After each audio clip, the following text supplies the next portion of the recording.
sur moi, sur ton peuple, ton onction, Seigneur. Et qu'elle nous parle, qu'elle nous touche, qu'elle nous attire à toi, s'il te plaît. Père, toi qui peux te servir de toutes choses, sers-toi de moi, Seigneur. Toi qui peux te servir de toutes choses, sers-toi de nous. Pour ta gloire, au nom de Jésus. Que quelqu'un m'aide à dire Amen. Shalom, bien-aimés dans le Seigneur. Nous bénissons Dieu pour ce dimanche matin. Lui qui nous accorde encore l'opportunité de venir dans sa présence, le célébrer, le louer, l'adorer, nous prosterner au devant de son trône et aussi écouter sa sainte parole. Gloire à son saint nom. Et comme vous le savez, nous sommes en train de parler depuis un certain temps de cette série sur ce que les 10 vierges nous enseignent. Et la Bible nous montre dans Matthieu 25, si vous lisez du 5e au 6e verset, la Bible dit qu'elles étaient en train d'aller à la rencontre de l'époux. Elles étaient en train d'aller à la rencontre de celui que leur cœur aimait. Mais malheureusement, à un moment donné, la Bible dit, sans exception, elles se sont toutes mises à s'assoupir et à s'endormir. Lisez avec moi Matthieu 25, 5 à 6. La Bible dit, comme l'époux tardait, comme ça prenait trop de temps, comme ça commençait à tirer en longueur, la Bible dit, toutes s'assoupirent et s'endormirent. Et au verset 6e, la Bible dit, au milieu de la nuit, comme j'ai eu à le dire et à le répéter, ce n'était ni le matin, ni à midi, ni le soir, mais c'était en plein milieu de la nuit. La Bible précise, chers bien-aimés, dans la parole de Dieu, chaque précision a une importance particulière.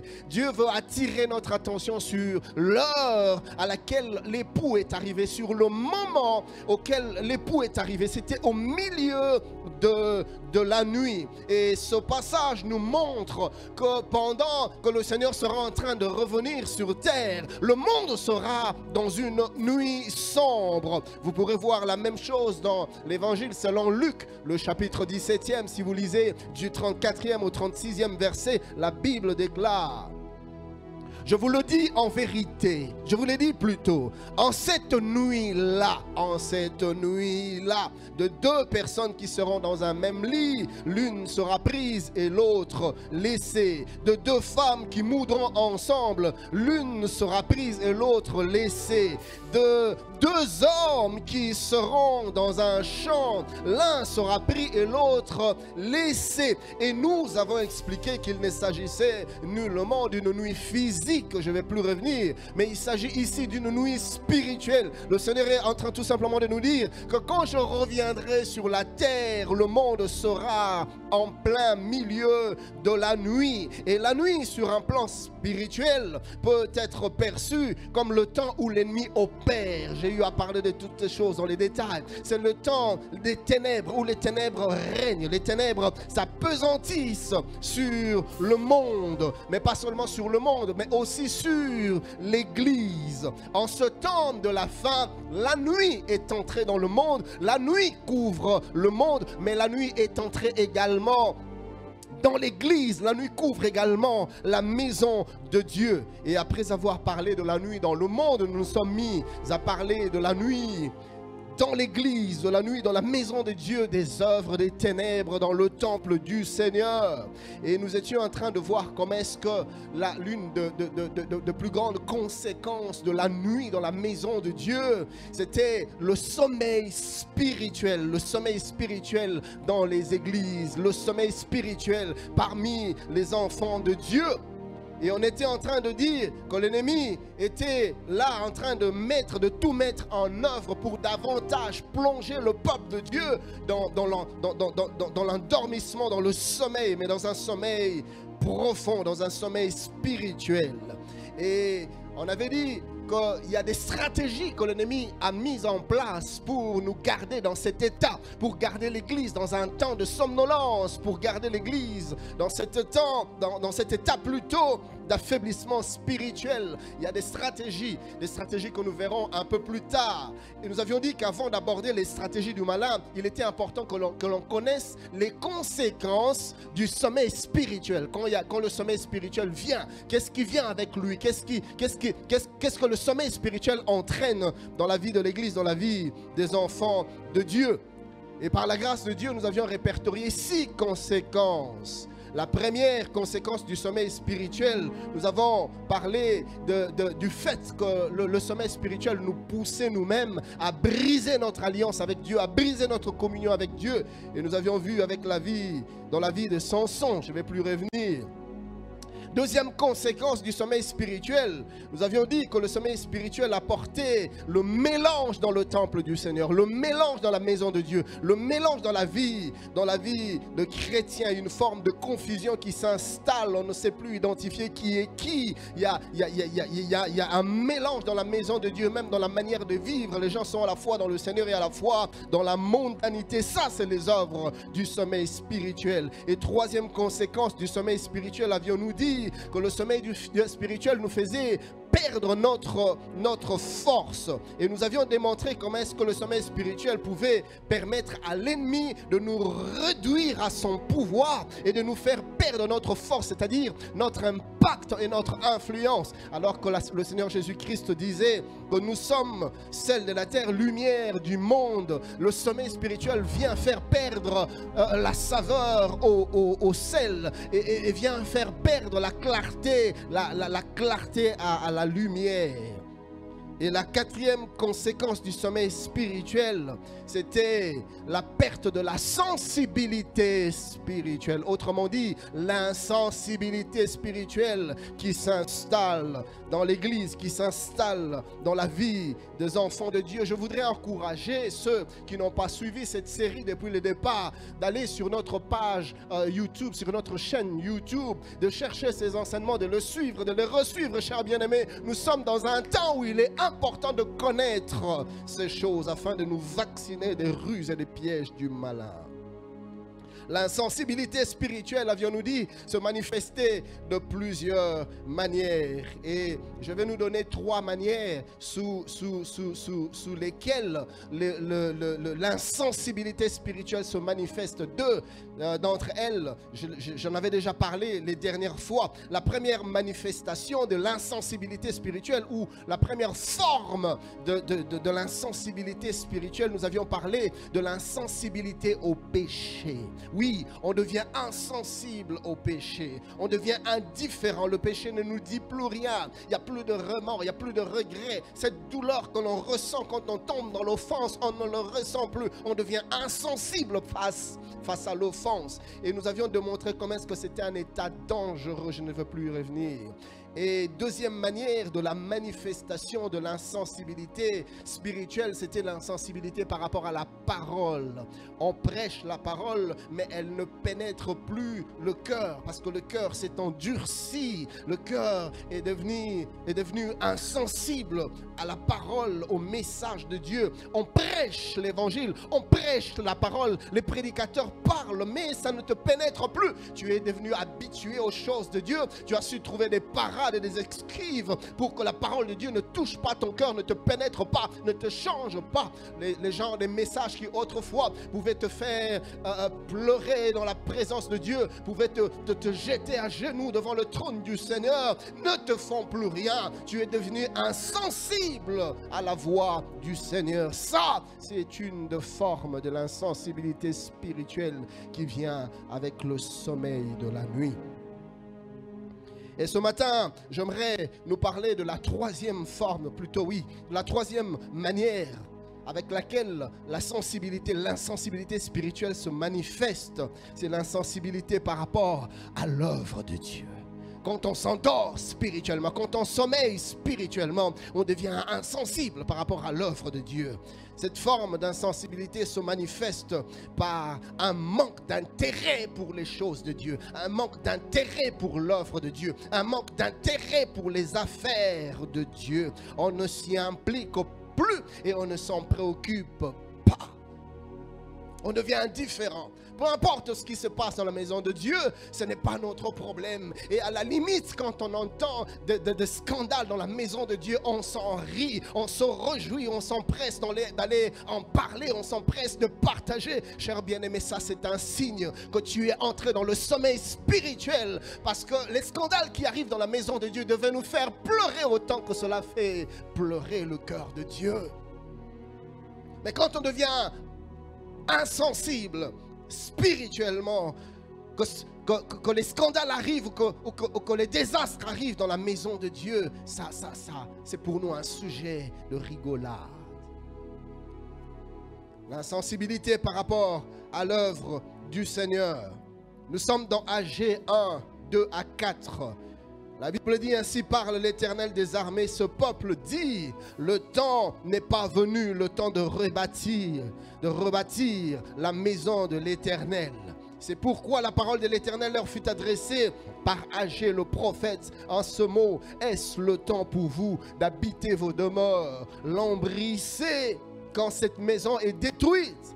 Français courant dit: eh bien, est-il normal que vous habitiez des maisons richement décorées alors que mon temple est en ruine? Ça, c'est le genre de choses qui arrivent dans le sommeil spirituel. La maison de Dieu est en ruine, mais on ne s'en préoccupe pas, on est insensible, ça ne nous dit plus rien. Les affaires du Père ne nous disent plus rien, mais on est préoccupé dans nos propres business, dans nos propres affaires. On travaille pour la percée, l'avancement, la prospérité de nos propres entreprises, alors que la maison de Dieu a besoin de nous, mais ça ne nous dit rien, ça ne nous intéresse pas.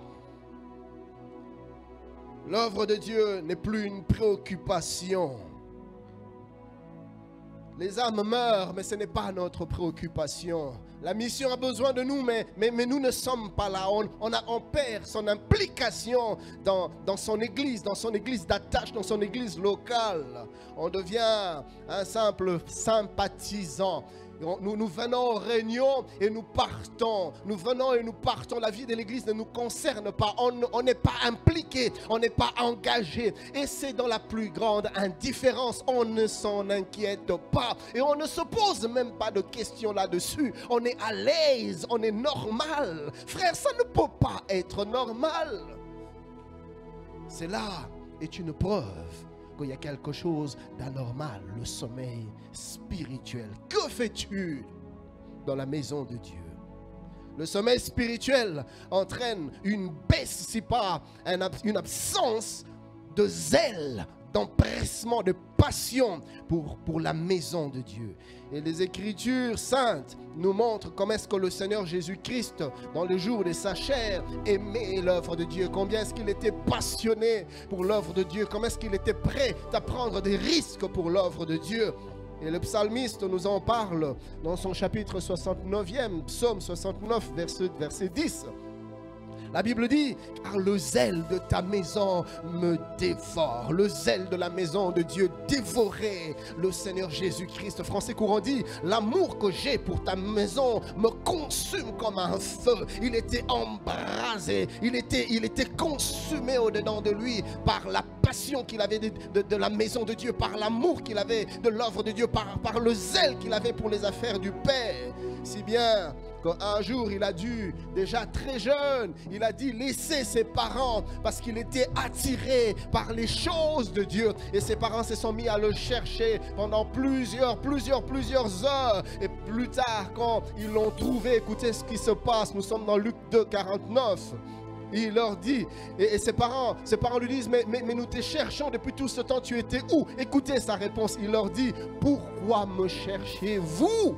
Ne savez-vous pas qu'il faut que je m'occupe des affaires de mon Père? Ça bouillonnait au-dedans de lui. Il ne pouvait pas s'empêcher, il ne pouvait pas se le refuser. C'était plus fort que lui. Il était embrasé. Oh, je prie que Dieu nous donne encore dans ce temps des hommes et des femmes embrasés par le zèle pour la maison de Dieu, par la passion pour les affaires du Père.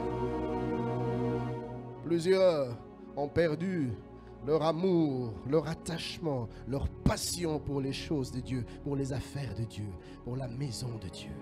Et aujourd'hui, comme AG dit, nous sommes plus préoccupés par nos propres business que le business de notre Père. On est prêt à tout pour que nos entreprises prospèrent, mais on reste indifférent quand il s'agit des affaires de Dieu. Et ici, quand je parle de l'indifférence, l'indifférence se manifeste aussi par la manière avec laquelle tu intercèdes pour l'œuvre de Dieu. Est-ce qu'il t'arrive de prendre le temps de prier pour l'œuvre de Dieu? Est-ce qu'il t'arrive de prendre le temps de prier pour la maison de Dieu? J'ai été scandalisé il n'y a pas très longtemps. C'était un culte de jeudi. On était ici. Ce n'est pas moi qui conduisais. Et c'était une autre personne qui conduisait.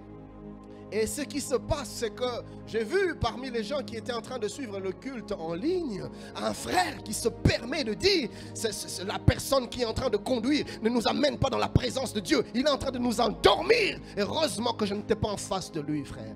Heureusement que je n'étais pas en face de toi, mon ami. Est-ce que tu as pris le temps de prier pour ce culte-là? Est-ce que tu as pris le temps de jeûner pour ce culte-là? Est-ce que tu as pris le temps de mettre tes genoux à terre, implorer la présence de Dieu, implorer la puissance de Dieu, implorer l'impact et l'onction du Seigneur? Est-ce que tu as prié pour la personne qui devait conduire ce jeudi? Est-ce que tu l'as fait? Et tu te permets de dire que le frère ne nous amène pas dans la présence de Dieu. Qu'est-ce que tu as fait pour que la présence de Dieu descende? Tu as passé ton temps à manger, à t'amuser, à regarder la télé, et tu te permets de critiquer celui qui s'est sacrifié, il a pris de temps dans la prière pour venir te conduire toi dans la présence de Dieu. Frère,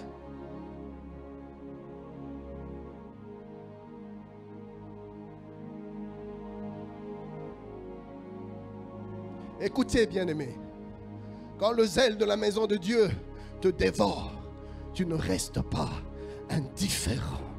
Néhémie avait un tel attachement, un tel zèle, une telle passion pour la maison de Dieu.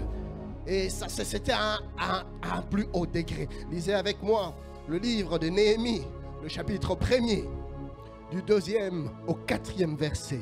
Néhémie 1, 2 à 4.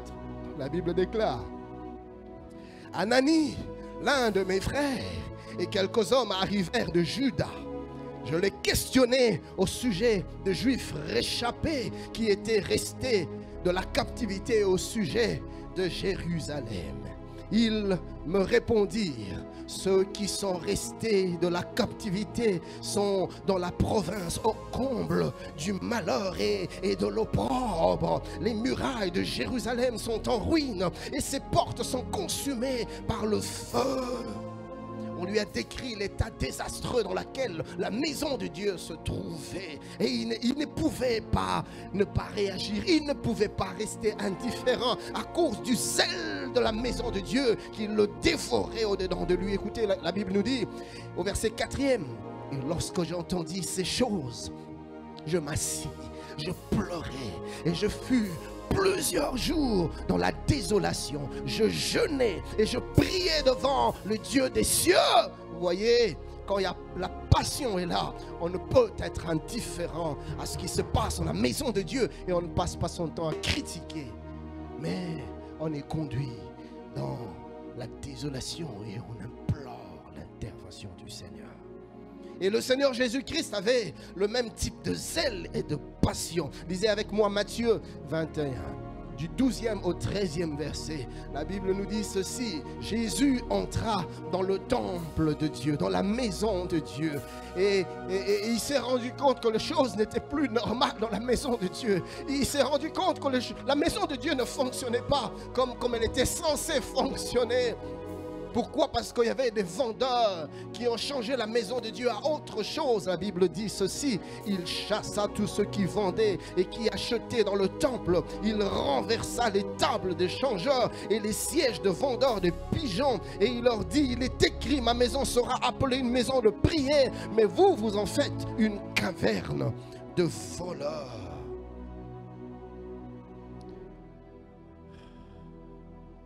Notez ces trois vérités importantes avant d'aller plus loin. L'absence ou le manque de zèle pour l'œuvre de Dieu est un indicateur du sommeil spirituel. Je répète, l'absence ou le manque de zèle pour l'œuvre de Dieu est un indicateur du sommeil spirituel. C'est comme un thermomètre, un baromètre pour pouvoir jauger de la spiritualité de ton propre cœur, de ta propre vie. Regarde ton élan pour l'œuvre de Dieu. Regarde ta passion pour les choses de Dieu, pour les affaires de Dieu. Regarde ton engouement pour la maison de Dieu. Regarde ton attachement pour les choses de Dieu. Et tu comprendras le degré de ta spiritualité. Quand le sommeil spirituel frappe, une personne perd son zèle, elle perd sa passion, elle perd son empressement et elle devient lourde. Il faut la pousser, il faut constamment la motiver, il faut constamment l'appeler au téléphone. Est-ce que tu vas venir au culte? On a réunion tel jour, est-ce que tu seras là? On a évangélisation, est-ce que tu peux venir avec nous? On a intercession, est-ce que tu peux jeûner avec nous? Est-ce que tu peux prier avec nous? On est obligé de te pousser, on est obligé de constamment te chercher derrière, on est obligé de constamment te motiver. Quand il n'y a plus de zèle, on devient lourd. Ça, c'est un indicateur du sommeil spirituel. Et à chaque fois, vous allez remarquer dans la Bible qu'à chaque fois qu'Israël rétrogradait, il abandonnait l'œuvre de Dieu. Il abandonnait la maison de Dieu. Deuxième vérité que j'aimerais vous partager, c'est que l'indifférence à l'œuvre de Dieu est l'une des causes de sécheresse dans la vie de plusieurs. Je répète, l'indifférence à l'œuvre de Dieu est l'une des causes de sécheresse dans la vie de plusieurs. Bien-aimés, vous devez savoir qu'à chaque fois que vous devenez indifférent par rapport à l'œuvre de Dieu, vous vous fermez vous-même, littéralement, oui, littéralement, vous vous fermez vous-même les écluses des cieux. La Bible nous en parle avec le prophète Agé. Quand tu te mets à négliger l'œuvre de Dieu, quand tu te mets à te relâcher dans l'œuvre de Dieu, quand tu oublies la maison de Dieu, quand tu deviens indifférent aux choses de Dieu, au business de Dieu, aux affaires du Père, frère, mais tu es en train de te fermer toi-même les fenêtres du ciel, tu es en train de te fermer toi-même les écluses d'en haut. Le prophète Agé nous en parle. Lisez encore avec moi toujours le livre du prophète Agé, le chapitre 1er.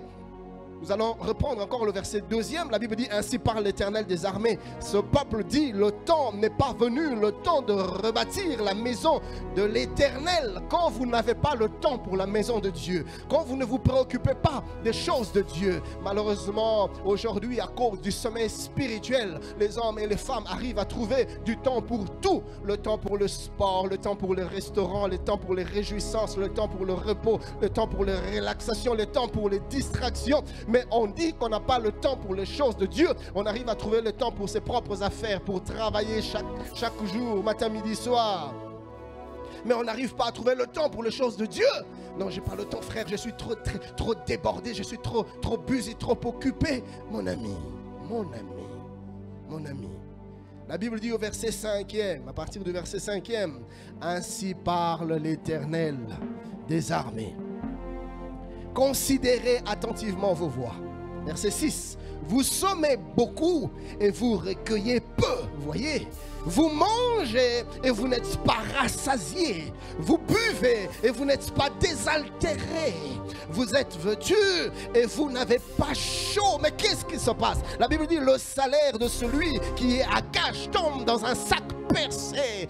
Tu as comme l'impression que tes mains sont trouées, que tes portefeuilles sont troués. Tu as comme l'impression que la banque te prend un peu de sous dans ton compte parce que tu ne comprends pas. Dès que tu fais des entrées, elles se volatilisent. Tu ne maîtrises pas. Mais qu'est-ce qui se passe? Mais qu'est-ce que je fais avec? Tu sais que tu as fait des dépenses, mais tu ne sais pas exactement pourquoi tu l'as fait. Tu n'arrives pas à comprendre ce qui s'est passé. Tout ce qui entre sort. La Bible déclare au verset 7e: ainsi parle l'Éternel des armées. Considérez attentivement vos voies, montez sur la montagne, apportez du bois et bâtissez la maison. J'en aurai de la joie et je serai glorifié, dit l'Éternel. Y a-t-il quelqu'un qui voudrait bien donner de la joie au cœur de Dieu?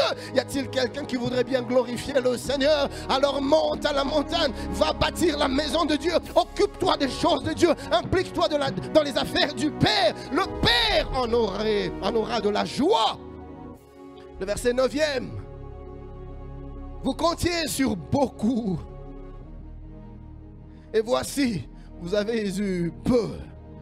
Vous l'avez rentré chez vous, mais j'ai soufflé dessus. Dieu dit: ce n'est pas le diable.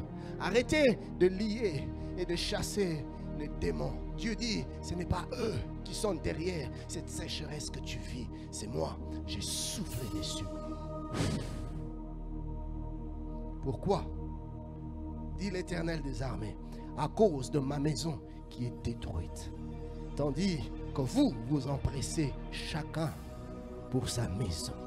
C'est pourquoi, verset 10, les cieux vous ont été refusés, vous ont refusé la rosée, et la terre a refusé ses produits.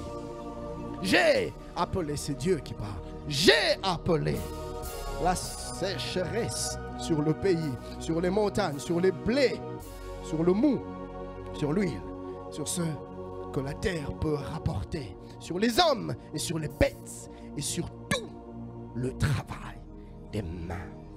Cher bien-aimé, garde-toi de négliger l'œuvre du Seigneur. Car écoutez la troisième vérité, la négligence sera toujours présente là où le zèle est absent. Je répète, la négligence, ici je parle bien sûr de la négligence par rapport à l'œuvre de Dieu.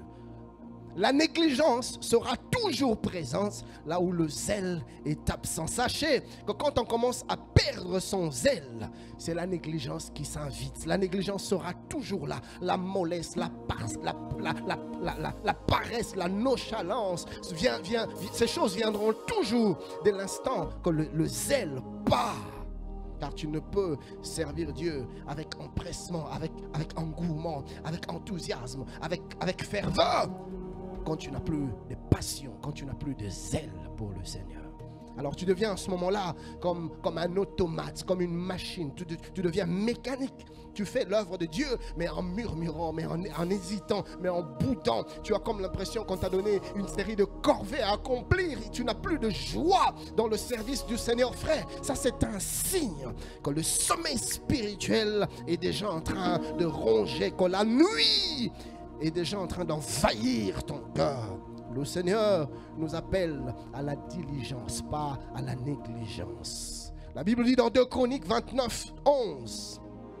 Maintenant, mes fils, cessez d'être négligents. Cessez d'être négligents. Je voudrais dire à un fils ce matin, je voudrais dire à une fille ce matin, arrête d'être négligent. Arrête, cesse d'être négligente par rapport à l'œuvre de Dieu. Car vous avez été choisis par l'Éternel pour vous tenir à son service devant lui, pour être ses serviteurs et pour lui offrir des parfums. C'est à ça que Dieu t'appelle. Arrête d'être négligent. Le prophète Jérémie nous révèle le danger de la négligence dans le service. Nous sommes dans Jérémie 48, verset 10e. Il dit, maudit soit celui qui fait avec négligence l'œuvre de Dieu. J'entends quelqu'un dire, pasteur, mais moi je ne sais pas quoi faire pour le Seigneur, pasteur. Je ne sais pas que faire dans la maison de Dieu. Mon ami, il y a tellement de choses à faire dans la maison du Seigneur. Il y a tellement de choses à faire dans l'église de Dieu. Il y a tellement de départements dans l'église locale. Tu es peut-être de Philadelphie ou tu ne l'es pas, c'est pas important. Mais là où tu es, dans ton église d'attache, là, tu trouveras certainement quelque chose à faire. Va à l'intercession, va consacrer du temps à prier pour l'avancement de l'œuvre, pour la conversion des âmes, pour la fidélité des saints. Va au protocole, va accueillir les gens pendant les services. Certes, c'est le confinement, mais gloire à Dieu, je pense, je le crois, que très bientôt, les choses vont redevenir à la normale. Bien sûr, on sera obligé de prendre des mesures auxquelles on n'était pas habitué avant, mais l'œuvre de Dieu plutôt les églises vont réouvrir. Et dès qu'elle ouvrira, cours vite, va voir les responsables, cherche à faire quelque chose à la chorale, je ne sais pas, à l'école des dimanches et les enfants, je ne sais pas, à l'évangélisation au département des hommes, des femmes, des jeunes, je ne sais pas, parmi les partenaires dans le nettoyage sanitaire, je ne sais pas, dans la sécurité, il y a tellement de choses à faire dans une église. Et vous savez, chers bien-aimés, les départements, les commissions que nous avons aujourd'hui dans nos églises locales n'est pas tout ce qu'il y a. Il y a autre chose que tu peux amener. Dieu t'a donné des idées, tu sais voir, tu sais observer, tu sais remarquer le faille. Mais crée quelque chose, viens voir les responsables. Écoutez, je pense qu'on peut mettre en place une commission. Je pense qu'on peut créer un département pour tel aspect, pour tel aspect. La Bible dit, Dieu en aurait de la joie.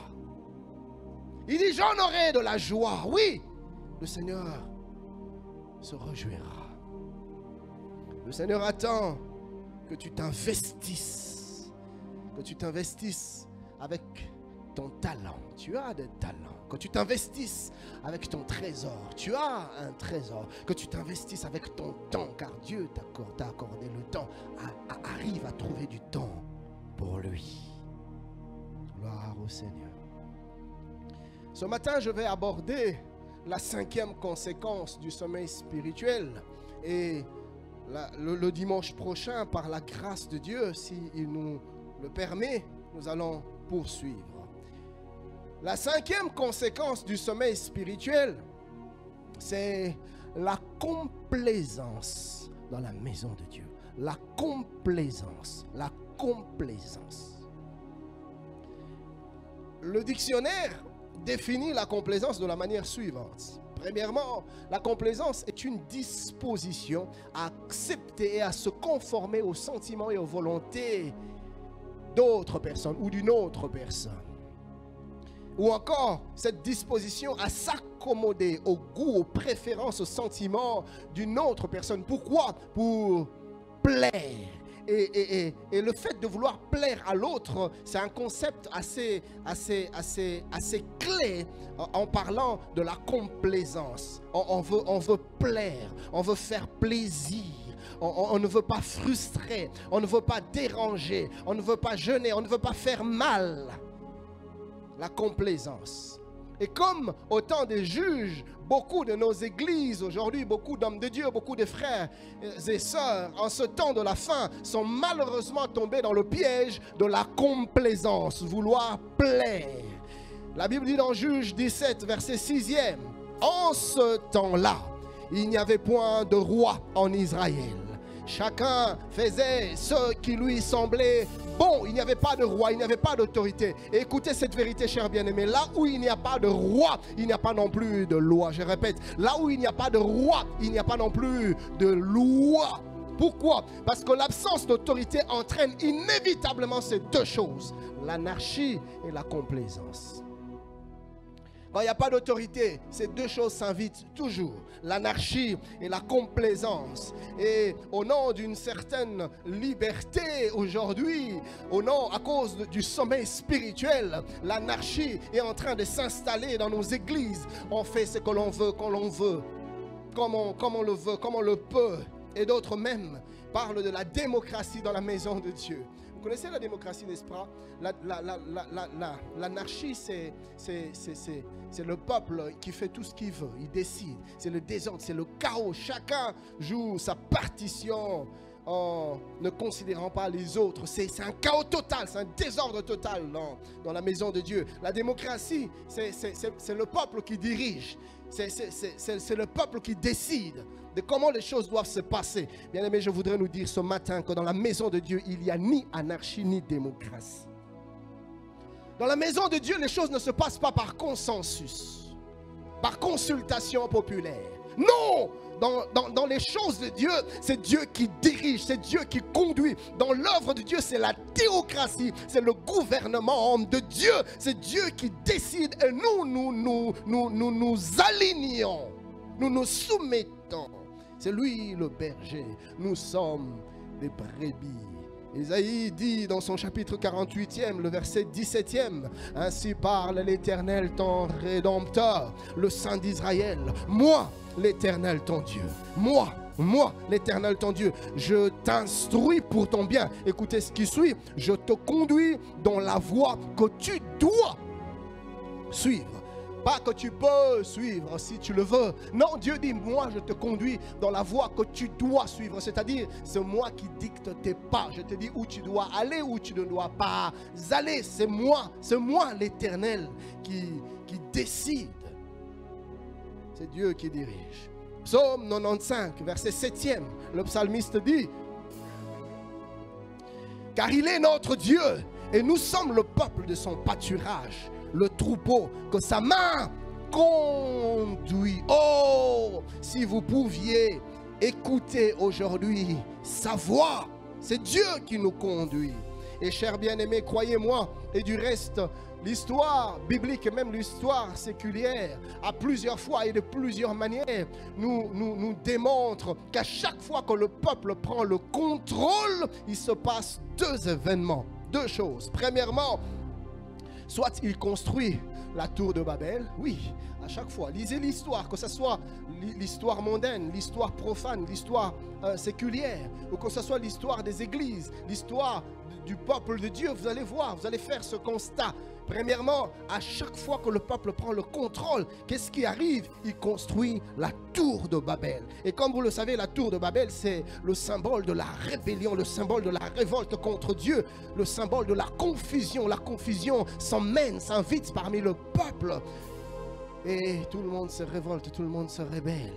Mais la deuxième chose qui s'invite, quand le peuple prend le contrôle, quand le peuple veut diriger au lieu de laisser Dieu diriger, c'est que le peuple finit par construire le veau d'or. Le veau d'or ici, c'est le symbole de l'idolâtrie. Dans les jours qui arrivent, Dieu faisant grâce, je nous parlerai de l'idolâtrie moderne. L'idolâtrie du temps moderne. Je vais vous en parler, je vais nous en parler. Dieu faisant grâce.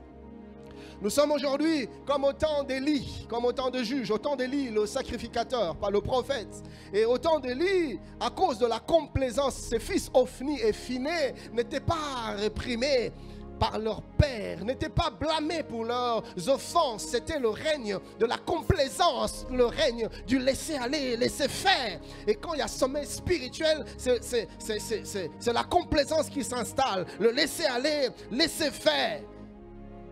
Et c'est bien triste, chers bien-aimés, de voir combien est-ce que même dans nos milieux chrétiens aujourd'hui, c'est le règne du laisser-aller, du laisser-faire. Écoutez, est-ce que vous avez remarqué que les mesures disciplinaires n'existent plus dans nos milieux? On ne parle plus de mesures sous discipline, mises sous discipline. Ça n'existe plus. Pourquoi on est devenu complaisant? On m'a parlé d'une église à l'étranger, en Belgique, où un des responsables s'est mis à sortir avec une fille de l'église. Et finalement, la fille, ils sont allés ensemble, la fille est tombée enceinte. Alors, l'une des servantes de Dieu qui était là, qui voyait combien est-ce que le monsieur avait de l'influence particulièrement sur les jeunes, et elle voyait combien est-ce que cela pouvait être un danger, pouvant amener le relâchement dans la vie de tous ces jeunes. Il est allé voir le pasteur parce qu'il fallait qu'on prenne des mesures exemplaires pour éviter que les autres commettent les mêmes erreurs. Mais le pasteur était nonchalant, le pasteur était laxiste, le pasteur était mou. Non, non, non. Vous voyez, c'est cette forme d'église dans laquelle nous vivons aujourd'hui, où on voit des adultères reconnus, hein, pas méconnus, qui continuent à faire l'œuvre de Dieu, mais impunément. Un peu comme Ophni et Phiné, je vais y revenir. Des gens à moralité douteuse, mais qui assument des fonctions dans la maison de Dieu et dans la plus grande indifférence de tous. Et quand il arrive que l'on sanctionne, on le fait avec légèreté. Quand on applique la discipline avec rigueur, c'est tout le monde qui crie: ah, ce pasteur il est trop rigoureux, le pasteur il se prend pour qui? Il croit que lui c'est celui le plus saint, il se prend pour qui ce pasteur là? Mon ami, tu es dans le sommeil spirituel. Comment peux-tu tolérer des bêtises dans la maison de Dieu dans une totale impunité? Jésus a fait le fouet, nous dit Luc. Il est entré dans le temple et il s'est mis à chasser les voleurs, les mercenaires, les brigands, les gens qui avaient transformé la maison de Dieu en une caverne de voleurs. Vous connaissez une caverne de voleurs, c'est que c'est cette assemblée où ce refuge, où les malfrats, les brigands, les mafieux, les fourbes, les bandits vont se réfugier, vont se cacher. Et Jésus dit: vous avez fait de la maison de Dieu une caverne de voleurs, un lieu de rassemblement de malfrats, de malfaiteurs, de brigands, des gens qui détruisent et qui assassinent les âmes. Dans la maison de Dieu, vous leur avez donné de l'espace. Et quand on veut réprimer, on crie à un excès de rigueur des pasteurs. Pourquoi? Parce qu'on veut vivre dans la complaisance. Je voudrais ici exhorter les responsables d'église à ne pas brader l'œuvre de Dieu dans la complaisance, en étant complaisant. Là où il faut être doux, soyez doux, homme de Dieu. Mais là où il faut remettre l'ordre, soyez rigoureux, ou sinon, c'est le désordre qui va s'installer dans la maison de Dieu, le règne du laisser-faire et du laisser-aller. Le Seigneur Jésus-Christ lui-même, la Bible nous le présente comme étant à la fois un agneau, mais aussi à la fois un lion. Il sait rugir quand il faut rugir. Et il sait être doux et tendre quand il faut l'être. Nous sommes dans Jean 2, 13 à 16. Écoutez ce que la Bible déclare. C'est un peu le même verset que nous avons lu dans Matthieu, mais avec d'autres détails dont je venais de parler tout à l'heure. La Bible dit, la Pâque de Juifs était proche et Jésus monta à Jérusalem. Il trouva dans le temple le vendeur de bœufs, de brebis et de pigeons et les changeurs assis. Qu'est-ce qu'ils font dans le temple? Au lieu de venir chercher Dieu, ils viennent faire les business. Au lieu de venir adorer Dieu, on vient pour quelques rendez-vous, pour quelques opportunités d'affaires. Ça, c'est le sommet spirituel.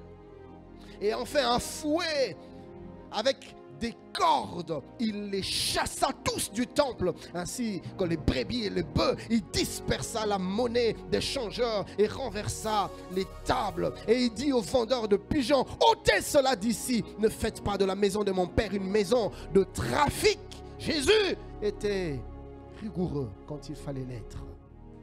Marc 11, 17, la Bible dit, et il enseignait et disait, n'est-il pas écrit, ma maison sera appelée une maison de prière pour toutes les nations, mais vous en avez fait une caverne de voleurs. Tout à l'heure, j'avais dit que c'était Luc, c'était plutôt Marc qui parle de la caverne de voleurs. Caverne de voleurs. Vous savez, c'est triste, cher bien-aimé. Des diacres, des anciens, qui vivent dans la duplicité, des pasteurs qui vivent dans l'hypocrisie, qui prêchent des choses qu'ils ne font pas eux-mêmes, des servantes de Dieu dont les lèvres sont remplies de calomnies, de médisance et de colportage, mais dans le service, et tout le monde sait, et les responsables savent. Ce genre de dérèglement, ce genre de vice s'installe petit à petit là où il y a la complaisance. Et la complaisance n'est rien d'autre que le produit du sommeil spirituel. Le dimanche prochain, je parlerai de forme de la complaisance. Il y a une complaisance à l'égard des autres, un peu comme Élie le sacrificateur à l'égard de ses fils. C'est-à-dire les autres, tu sais que les autres sont dans des choses que Dieu n'agrée pas, mais tu ne dis rien par peur de déranger. Tu te tais, un silence coupable.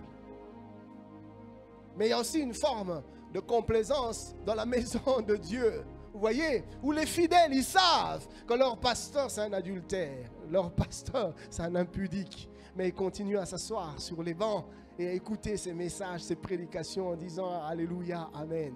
Et pire, ils se laissent même imposer les mains par lui. Le peuple de Dieu est devenu complaisant.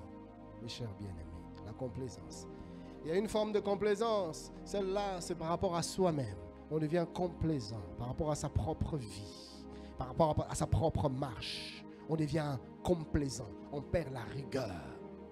Je vais en parler le dimanche prochain. On perd la discipline par rapport à soi-même. Je vais développer cela, Dieu faisant grâce. Mais ce matin, j'aimerais que tu pries pour toi-même, que tu pries pour l'Église. Tu vas prier premièrement pour que le zèle de la maison de Dieu revienne dans ton cœur. La passion de l'œuvre de Dieu. Implore le Seigneur. Tu sens depuis un certain temps une forme de lourdeur. Tu n'es plus aussi actif. Regarde-toi, regarde-toi. Autrefois, tu pouvais te lever tôt pour suivre le culte, même en ligne. Mais aujourd'hui, tu ne le fais plus. La preuve, tu n'as pas su suivre le culte en ligne ce matin. Tu as attendu autant de temps pour suivre après.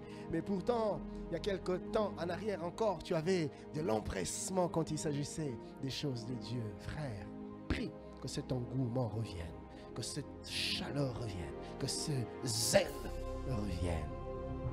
Mais prie également pour que la complaisance ne visite jamais ton cœur. Que tu ne deviennes jamais à l'aise dans certaines choses. Mais que tu sois assez rigoureux par rapport à toi-même, rigoureux par rapport même aux autres, parce que nous avons besoin de cela. Autrement, la maison de Dieu sera transformée en une caverne de bandits, de voleurs. Nous allons prier, je ne sais quel cantique la chorale va nous aider, avec lequel la chorale va nous aider, mais j'aimerais que nous puissions prier. Il y a peut-être des choses que je n'ai pas eu à dire, mais que le Saint-Esprit te plaçait dans le cœur. Il y a peut-être des souvenirs que le Saint-Esprit ramenait dans ton esprit. Pendant que je prêchais, le Saint-Esprit te parlait d'un certain nombre de choses que je n'ai pas dites, mais l'Esprit te le disait dans ton cœur. Tu vas te mettre à prier pour cela. Quelle position tu vas prendre libre à toi? Tu vas te coucher là où tu es par terre, tu vas te mettre à genoux, tu vas rester debout, libre à toi. Mais prenons le temps d'implorer la grâce de Dieu, de refuser le sommeil spirituel. Prions tous ensemble.